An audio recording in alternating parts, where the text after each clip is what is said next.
Hello, and welcome back to Sawdog Woodworking. Today I'm going to show you how to build one of these little crafts.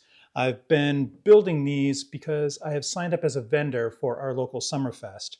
It's basically just a lot of local craftspeople get together here in town. It's about a month and a half away. We'll do a fireworks show, have some music, and it's a lot of fun. And I'm hoping that it'll give me a chance to put my face in front of a lot of new clients. But today, what I want to show you is one of those crafts. I have this little birdhouse tucked away in this potted plant. Cute little guy, little cardinal in there. And it's ironic that I wanted to build something for a potted plant because, well, my wife and I are not really all that good at keeping potted plants alive. This one will be fine though. Anyway, it was a fun little craft and I want to show you how to build it. So let's go. In order to keep the upfront cost down, I've been going around and collecting a lot of free pallets. They're pretty easy to find. I look on Facebook Marketplace, and a lot of breweries and factories are just looking to get rid of them, and the wood turns out to be pretty good, usually. You can buy pallet breakers or use pry bars to pull these apart, but the spiral nails that hold these together really make it more of an effort. So I'm just using a sharp blade on my circular saw, and I cut right up against the nails, tears them apart. Probably took me an hour to break down about 10 pallets. I get a lot of good short pieces out of this. If I want anything longer, I'll have to invest in actual board foot lumber. And it makes one hell of a mess. I can burn it, but I have to sift through the mess to get all the ashes, or all the nails out. And yeah, it makes a hell of a lot of sawdust.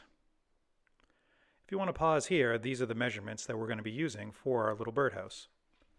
I chose a width of 1.5 inches because I'm hoping if I do this again that I'll just use a regular 2x4 and I'll have the 1.5 inch measurement already, and then I just need to cut the 2 inches out of that. But for now, I'm cutting these probably 3 inch by 3 inch pieces down to 1.5 inches by 2. Once I have those set, I'm going to set an angle at 31.6. I chose that measurement because my saw locks into there and it's a pretty decent angle. Once I have that, I'm going to set my saw back to 0. And I'm going to cut the square edge on the bottom.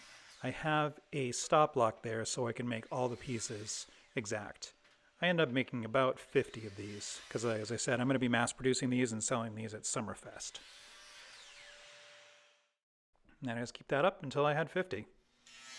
With the bases cut, I'm going to move on to the roof. This is just more pallet wood.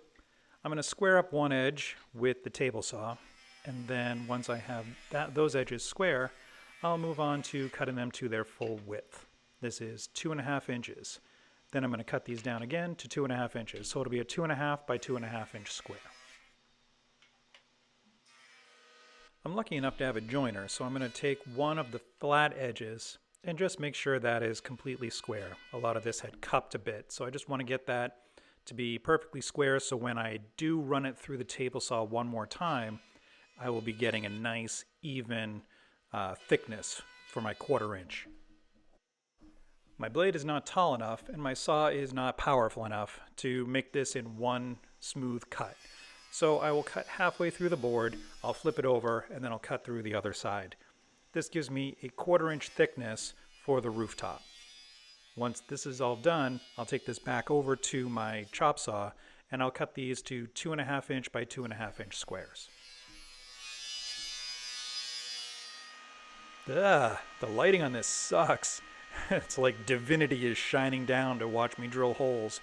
Oh, holy holes.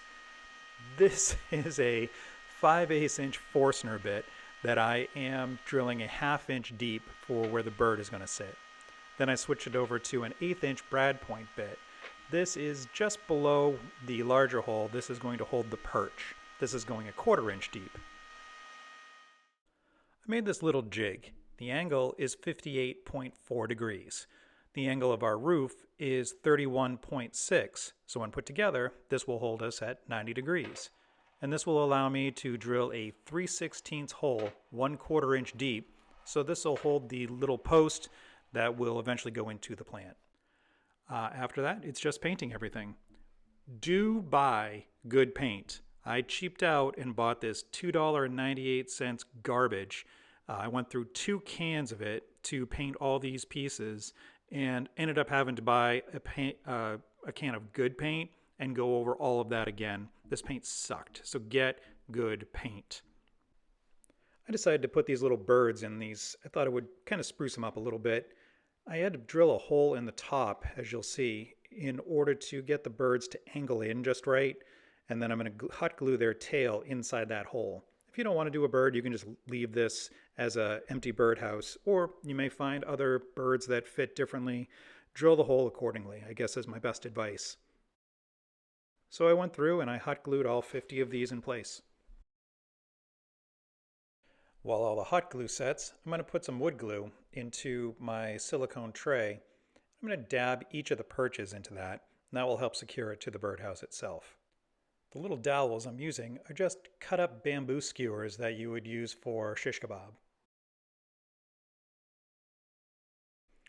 I'm going to liberally place a lot of glue on the roof angle and then just by eye line it up on the roof. I'm basically putting an even amount of space on all sides. Give the glue several hours to dry before handling these. Now I'm using giant marshmallow s'mores skewers for this, and these are also bamboo. And they just glue right into the bottom hole, and there's our completed birdhouse. Well, I think this was a fun little project. Please hit like, it helps me out a lot. Don't forget to subscribe. I put new videos out each week, and be sure to check out my other videos.